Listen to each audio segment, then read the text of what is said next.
Internet বন্ধ করিনি, এমনি এমনি হয়ে গেছে। মারামারি আপনার পাইছেন? ইতিহাসে এমন কোনো রেকর্ড আছে কি যেখানে ইন্টারনেট বন্ধ করে যোগাযোগ মাধ্যম বন্ধ করে দেওয়া হয়েছে?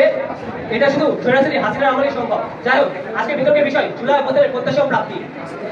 ওকে বলছি, ইতিপূর্বে আমার দলের প্রথম বক্তা খুব সুন্দরভাবে বিষয়টি বিশ্লেষণ করেছে। তখন মনে হয় আমার প্রতিপক্ষ বন্ধু অন্যমনস্ক ছিল, যার ফলে আমার দলের বক্তার বক্তব্যের সাথে কোনো যুক্তি বা কথা বলেননি, এমনকি তার প্রশ্নের কোনো উত্তর দেওয়ারও প্রয়োজন মনে করেনি।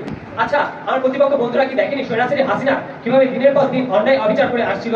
আমাদের ইসলামিয়া কলেজতে হলো অনেক কারণ সামান্য কলেজের নাম ইসলামিয়া হওয়ার ফলে এই কলেজ সকল প্রকার সুযোগ সুবিধা থেকে বঞ্চিত হয়েছে। এমনকি খবর আছে 2014 সালে জুন মাসে অত্র কলেজের ইসলামিক ইতিহাস ও সংস্কৃতি বিভাগের শিক্ষক নুরুল ইসলাম সাহেবকে রাজশাহীর তানোর এলাকায় পুলিশ গুলি করে হত্যা করে। আরো কত দুর্নীতির শিকার হয়েছে এই কলেজ, কথা বলুন ঠিক কিনা? আমি কিছুদিন আগে একটা পোস্ট লক্ষ্য করলাম। পোস্টটা ছিল জাহাঙ্গীরনগর বিশ্ববিদ্যালয়ের এক শিক্ষক সালেহ আহমেদকে নিয়ে। তিনি বলেন, ভর্তির করে তোমরা কি করবা? এই পোস্টে এক যুবক কমেন্ট করে সালেহ আহমেদকে উদ্দেশ্য করে তিনি নাকি হাসিনার বিল ভাষণ। এই যে এই সেই পোস্টটি।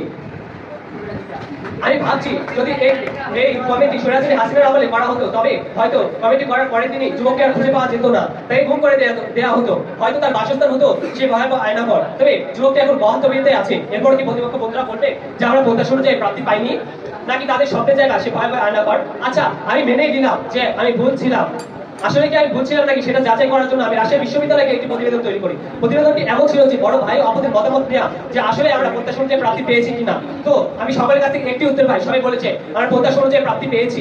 এমনকি এই প্রতিবেদনে রাকসুর ডিবি পদপ্রার্থী এবং বিতর্ক সাহিত্য বিষয়ে এর পদপ্রার্থী একই মত প্রকাশ করেছেন। আমরা চাইলে প্রতিবেদনটি দেখতে পারি। মাননীয় সভাপতি, একটু খেয়াল করে দেখুন, হাসিনা ক্ষমতা থাকাকালীন অর্থনৈতিক দুর্নীতি ঘটেছে। 2008 থেকে 2023 সালের মধ্যে প্রায় 92,261 কোটি টাকা ব্যাংক থেকে লুট করা হয়েছে। এমনকি 2010 থেকে 2012 সালের মধ্যে সোনালী ব্যাংক থেকে জাল কাগজপত্র ব্যবহার করে 35 বিলিয়ন টাকা ঋণ নেওয়া হয়, যার মধ্যে 27 বিলিয়ন টাকা চলে যায় হলমার্ক গ্রুপের কাছে। এটি বাংলাদেশের ইতিহাসে সবচেয়ে বড় ব্যাংক জালিয়াতি ছিল। তবে জুলাই অভ্যুত্থানের পর ভেঙে পড়া অর্থনীতিকে অন্যান্য উচ্চতায় নিয়ে যাওয়া হয়েছে। খবর আছে বিদ্যুৎ ও জ্বালানি খাতে 29,000 কোটি টাকা ঋণ পরিশোধ করা হয়েছে। এছাড়াও সম্পর্কিত আয়োজিত বাংলাদেশের ইনভেস্টমেন্ট সামিটে 40টি দেশের 600 বেশি বিনিয়োগকারী অর্থ নিয়েছে। পরিশেষে আমি একটাই কথা বলতে চাই, এত ব্যাখ্যা তথ্য যুক্তি প্রমাণের পরেও যদি আমার প্রতিপক্ষ বন্ধুরা বলে যে জুলাই অভ্যুত্থানের প্রত্যাশা অনুযায়ী আমরা প্রাপ্তি পাইনি, তাহলে মানতে হবে এই কলির যুগে দাঁড়িয়েও কোনো না কোনো ভাবে তারা প্রত্যাশা বাস করছে। ধন্যবাদ মাননীয় সভাপতি, ধন্যবাদ সবাইকে। আসসালামু আলাইকুম।